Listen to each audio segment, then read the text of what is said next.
इरोडो problem number 1.40। तो इस question में हमें दिया हुआ है a particle moves along an arc of a circle of radius R according to the law L equals to A sine omega T.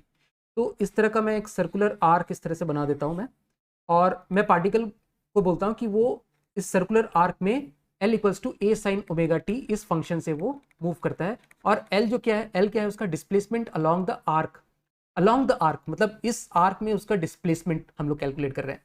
तो L L is displacement along the arc, और L जो है वो very कर रहा है according to sine function. तो अगर मैं एल की वेरिएशन देखूं, अगर L equals to A sine omega T को मैं प्लॉट करता हूं, कुछ इस तरह का साइनोसॉइडल फंक्शन मेरे पास आएगा।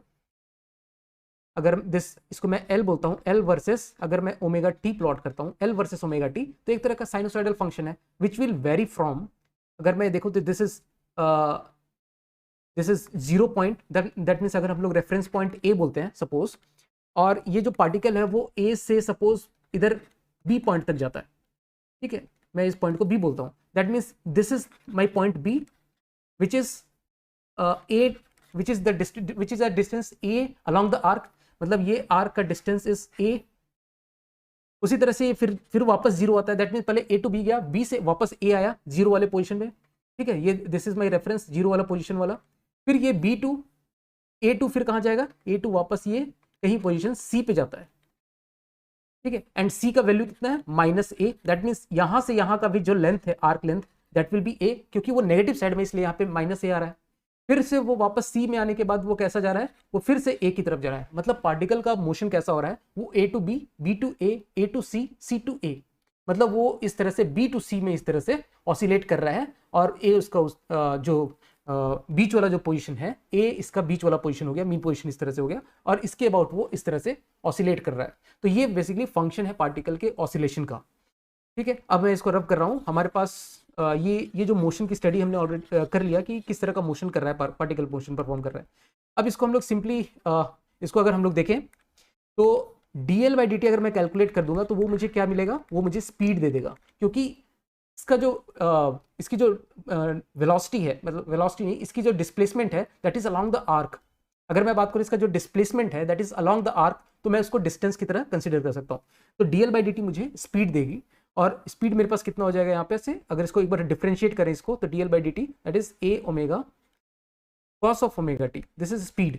और मैं इसको dv बाई dt अगर निकालूं, एक बार और डिफरेंशिएट करूं, तो वो मुझे टेंजेंशियल एक्सेलरेशन देगा, at से मैं इसको रिप्रेजेंट कर रहा हूं, दिस इज टेंजेंशियल एक्सेलरेशन, क्योंकि rate of change of speed हम लोग बात कर रहे हैं।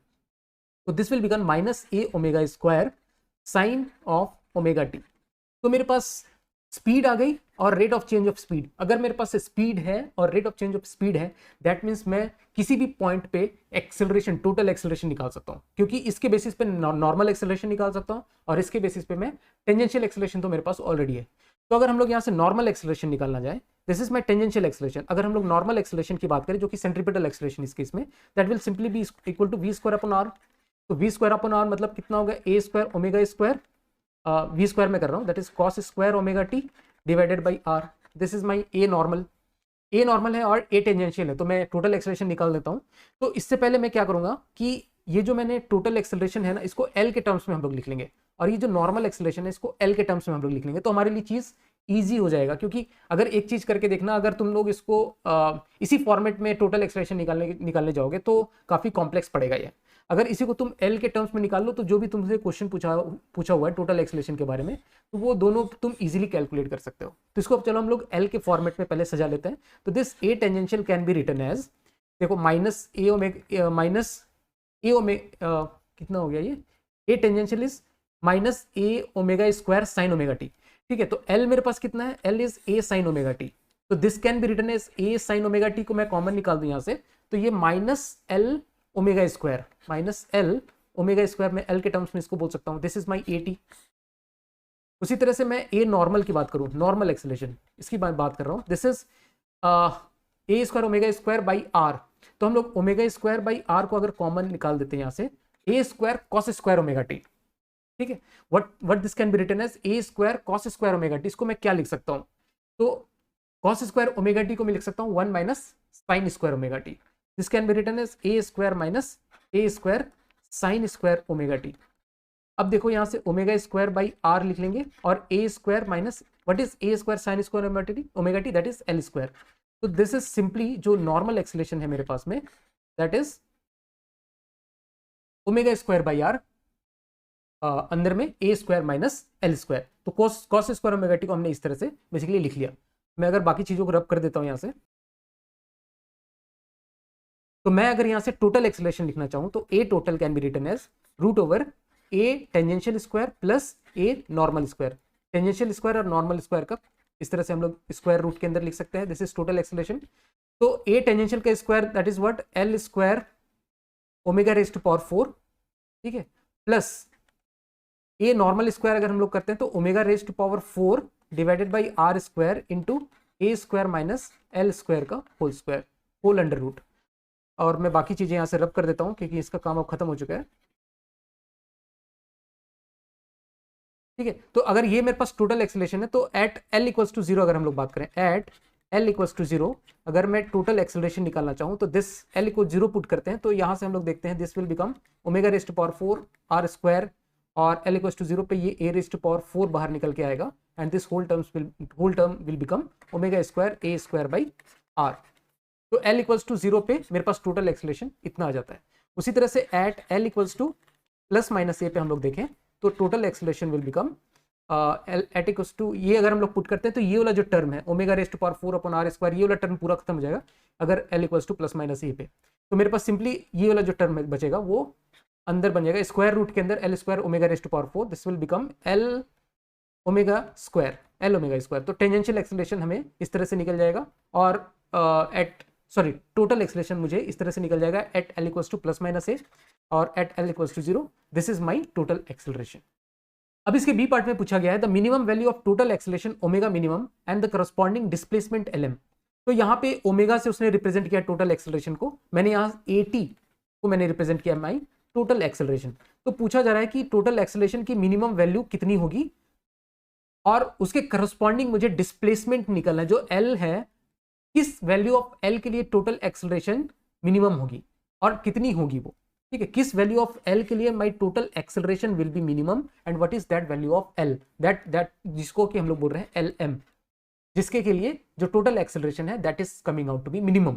तो बेसिकली मुझे इसको जो टोटल एक्सेलरेशन है उसको एल के टर्म्स में डिफरेंशिएट करना है, जैसे मैं बोल सकता हूँ D of A T by D L को मुझे 0 के इक्वेट पुट करना है, और उसके करस्पॉन्डिंग जो भी मेरे एल की वैल्यू आएगी that will give me minimum value of total acceleration. तो अगर हम लोग इसको डिफरेंशिएट करें तो मुझे बेसिकली इसको डिफरेंशिएट करना है, तो मैं पूरे टर्म को डिफरेंशिएट नहीं करूंगा, मुझे एटी को मिनिमाइज करना है ना, एटी को मिनिमाइज करना है, दैट मीन्स मुझे इस अंदर वाले टर्म को मिनिमाइज करना है।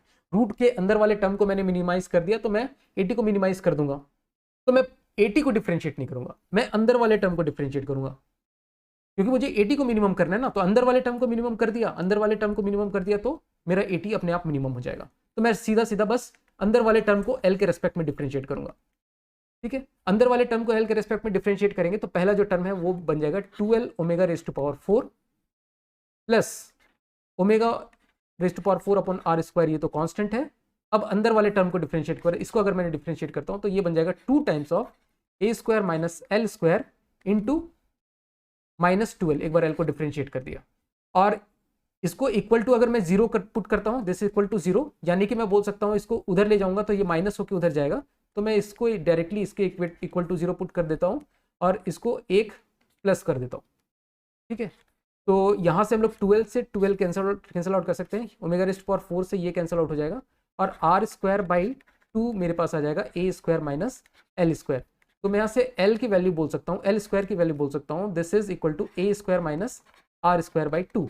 तो एल की जो वैल्यू आएगी that comes out to be plus minus A square minus R square by 2।